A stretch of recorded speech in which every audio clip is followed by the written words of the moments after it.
তো আমরা আগের দিন তোমরা সবাই দেখেছো যে প্রেজেন্ট ইনডিফিনিট টেন্স কিভাবে হয় সেটা আমি দেখিয়েছিলাম।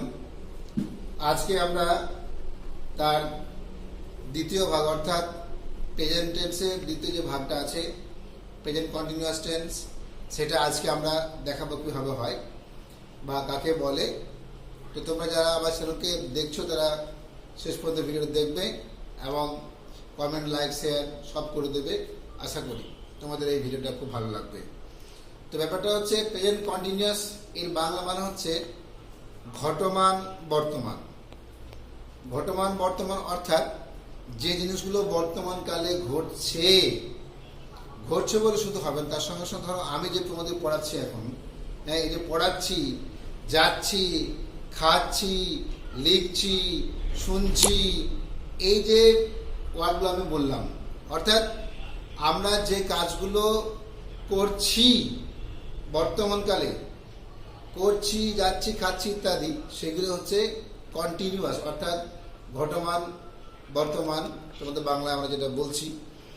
তো আমরা যেমনভাবে আগের দিন দেখেছিলাম যে কিভাবে আমরা এই প্রেজেন্ট কন্টিনিউয়াস টেন্স আমরা কিভাবে করব তার ছক আমি তোমাদেরকে দেখাচ্ছি। দেখো বোর্ডে, দেখো ভালো করে লক্ষ্য করে আমরা দেখাচ্ছি কি অ্যাসার্টিভ সেন্টেন্স এর তোমার ছক। দেখো প্রথমে তোমার লক্ষ্য করে দেখো সাবজেক্ট, তারপরে is oblique are oblique am plus main ভার্বের সঙ্গে আইএনজি যোগ প্লাস অবজেক্ট। এগুলো তোমাদেরকে খেয়াল রাখতে হবে যে সাবজেক্ট ঠিক করার পরেই যে বিভাগগুলো বসাচ্ছি সেখানে কিন্তু হ্যাভ বা হ্যাজ, ডু বা ডাজ এগুলো বসালে কিন্তু প্রেজেন্ট কন্টিনিউয়াস টেন্স হবে না। খেয়াল রাখতে হবে যে সাবজেক্টের পরে পরে আমাদেরকে ইজ কিংবা আর কিংবা এম এই তিনটেই বসবে, অন্য কোনো আর বিভাগ বসছে না। তারপরে যেটা হচ্ছে মেন ভার্বের সঙ্গে আইএনজি যোগ, এটা কিন্তু তোমাকে মনে রাখতে হবে, এটা হবেই প্রেজেন্ট কন্টিনিউয়াস টেন্সের ক্ষেত্রে। ইজ আর এম এরপরে মেন ভার্বের সঙ্গে আইএনজি যোগ হবে। যদি মেন ভার্বের সঙ্গে আইএনজি যোগ না হয় তাহলে কিন্তু সেটি কন্টিনিউয়াস টেন্স হবে না। আসলে কি থাকছে? অবজেক্ট। তাহলে লক্ষ্য করে দেখো, সে গান করছে, তাহলে হি ইজ, ইজটা কেন হলো? কারণ হি এর পর সাধারণত আমরা জানি আর কিংবা এম হয় না। হি এর পর কি বসছে? Is. He is singing a song, he is singing a song. তারা একটি কুয়ো খনন করছে, দে আর ডিগিং এ ওয়েল, দে আর ডিগিং এ ওয়েল। দি যেহেতু আমাদের প্লুরাল ফর্ম সেই জন্য তারপর আর হয়েছে। আমি একটি ছবি আঁকছি, I am drawing a picture, I am drawing a picture. আয় পরে আম হয়েছে কারণ আয় পর সাধারণত আমরা জানি যে প্রেজেন্ট টেন্সের ক্ষেত্রে আমি বসে পাস্ট টেন্স হলে আলাদা ব্যাপার। তোমরা বুঝতে পারলে যে প্রেজেন্ট কন্টিনিউয়াস টেন্সে অ্যাসার্টিভ সেন্টেন্সে অ্যাসার্টিভ সেন্টেন্স কীভাবে হয় আমরা সেটা তোমাদেরকে করে দেখালাম। হ্যাঁ, তো তোমরা ভালো করে এটা দেখলে পরে বুঝতে পারবে যে তোমরা নিজেরও বাড়িতে তোমরা যখন তোমরা কোনো কোশ্চেন পেপার সলভ করবে বা দেখবে, তাহলে তোমরা ভালো করে বুঝতে পারবে যে কোনটা কি টেন্স। কারণ প্রেজেন্ট কন্টিনিউয়াস টেন্স মানে হচ্ছে ইজ আর আম, তারপরে কি তোমার মেন ভার্বের সঙ্গে আইএনজি যোগ। আগে তোমরা দেখতে পেলে অ্যাসার্টিভ সেন্টেন্স কিভাবে হয় আমরা তোমাদেরকে দেখালাম। এবার আমরা দেখাবো যে ইন্টারোগেটিভ সেন্টেন্স, প্রেজেন্ট কন্টিনিউয়াস টেন্সের ইন্টারোগেটিভ সেন্টেন্স কিভাবে হয় সেটা তোমরা আবার দেখো।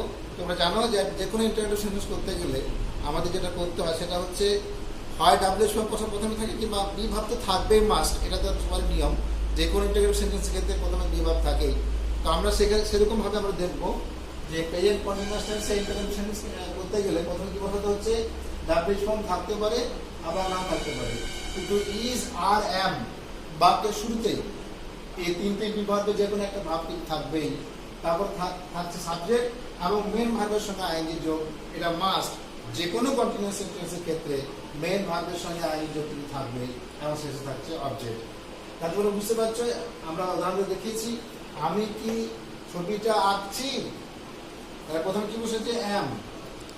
M I drawing a picture, কেন? কারণ আগে বা পরে আমি জানি সেটা যদি প্রেজেন্ট টেন্স হয় তা সেক্ষেত্রে আগে বা পরে এমই বসে, আয় আগে বা পরে কখনো আর বা ইজ বসে না। Am I drawing a picture, কেন সে গান করছে? দেখো কেন কথাটা ব্যবহার করার জন্য এখন আমার ডাব্লিউএস ফর্ম পেয়েছে একটা, সেটা হোয়াই। তাহলে ডাব্লিউএস ফর্ম বসার পরেও কিন্তু খেয়াল রাখতে হবে তারপরে হয় ইজ কিংবা আর কিংবা তোমাকে বসাতে হচ্ছে। অর্থাৎ why is he singing a song, কেন সে গান করছে? Why is he singing a song. তারপর তোমার দেখো তারা কি লোকটাকে ধরা করছে? Are they chasing the man, আর দ্য চেজিং দ্য ম্যান। তা তোমরা বুঝতে পারছো যে যখন আমরা প্রেজেন্ট কন্টিনিউয়াস টেন্স করব তখন আমাদের লক্ষ্য রাখতে হবে, বিশেষ করে ইন্টিগ্রেটিভ সেন্টেন্সের ক্ষেত্রে, যে ডাব্লিউএইচ ফর্ম থাকতে পারে, না হলে ইজ কিংবা আর কিংবা এম আমাদের থাকবে। এবং তারপর আমরা যেটা করছি, তারপর আমাদের থাকছে সাবজেক্ট, মেন ভার্বের সঙ্গে আইনি যোগ এবং অবজেক্ট। তাহলে তোমরা বুঝতে পেরেছো যে প্রেজেন্ট কন্টিনিউয়াস টেন্সের ইন্টিগ্রেটিভ সেন্টেন্স কিভাবে হয়। তাহলে তোমরা আশা করি বুঝতে পেরেছো অ্যাসার্টিভ সেন্টেন্স ও ইন্টিগ্রেটিভ সেন্টেন্স কি করা হয়। এবার আমরা দেখাবো ইন্টিগ্রেটিভ সেন্টেন্স দেখানো হয়েছে, অ্যাসার্টিভ সেন্টেন্স দেখানো হয়েছে। এবার আমরা দেখাবো নেগেটিভ সেন্টেন্স কি করা হয়। অনেকের ক্ষেত্রে অনেকে এটা করতে পারবে না যে নটটা কোথায় বসবে। তা আমি তোমাদেরকে দেখাচ্ছি যে নেগেটিভ সেন্টেন্স করা খুবই সহজ ব্যাপার। তোমরা লক্ষ্য করে দেখো, সঙ্গে চলে যাও। প্রথমে আমরা সাবজেক্ট বসাচ্ছি, তারপরে ইজ, তারপরে আর কিংবা এম, তারপরে কিন্তু ঠিক তারপরেই নটটা বসছে এবং তারপরে বসছে মেন ভার্বের সঙ্গে আইএনজি যোগ এবং তারপর হচ্ছে অবজেক্ট। অর্থাৎ মেন ভার্বের সঙ্গে আইএনজি যোগ এটা কিন্তু থাকবেই যে কোনো কন্টিনিউয়াস টেন্সের ক্ষেত্রে। শুধুমাত্র আমাদের এখানে শুধু চেঞ্জ হচ্ছে, দেখা ভালো, একটা নট শুধু যোগ হচ্ছে। ইজ আর এম যেটা আছে তার পাশে একটা নট যোগ হচ্ছে, তার বাদ বাকি সব কিন্তু একই আছে। তাহলে লক্ষ্য করে দেখো, আমি গান করছি না, I am not singing a song. তারা ক্রিকেট খেলছে না, দে আর নট প্লেইং ক্রিকেট। সে একটি বই পড়ছে না, C is not reading a বুক। এবার জিনিসটা তোমাদের একটা বলি, সেটা হচ্ছে যে এই নেগেটিভ সেন্টেন্সে আমরা দুভাগে ভাগ করতে পারি। একটা হচ্ছে অ্যাসার্টিভ সেন্টেন্স আর একটা হচ্ছে ইন্টিগ্রেটিভ সেন্টেন্স। এখানে আমি ইন্টিগ্রেটিভ সেন্টেন্স দেখার আমি একটা বলে দিচ্ছি, সেটা হচ্ছে যখন যদি ইন্টিগ্রেটিভ সেন্টেন্স তোমরা করো তাহলে এই ইজ কিংবা আর বা এম সাবজেক্ট আগে বসাবে এবং সাবজেক্ট ঠিক পরেই নটটা বসাবে। অর্থাৎ যদি আমরা বলি আমি গান করছি না, আমি কি গান করছি না, সেক্ষেত্রে কেমন হবে কি, am I not singing a song. হ্যাঁ, তারা কি ক্রিকেট খেলছে না, তাহলে are they not playing cricket. সে কি একটি বই পড়ছে না, তাহলে is she not reading a book. তো এইভাবে কিন্তু ইন্টিগ্রেটিভ সেন্টেন্স করতে হবে। তাহলে আমরা বুঝতে পারলাম যে নেগেটিভ সেন্টেন্সে অ্যাসার্টিভ সেন্টেন্স কিভাবে হতে পারে এবং ইন্টিগ্রেটিভ সেন্টেন্স কি করে হতে পারে। আশা করি তোমরা বুঝতে পেরেছো।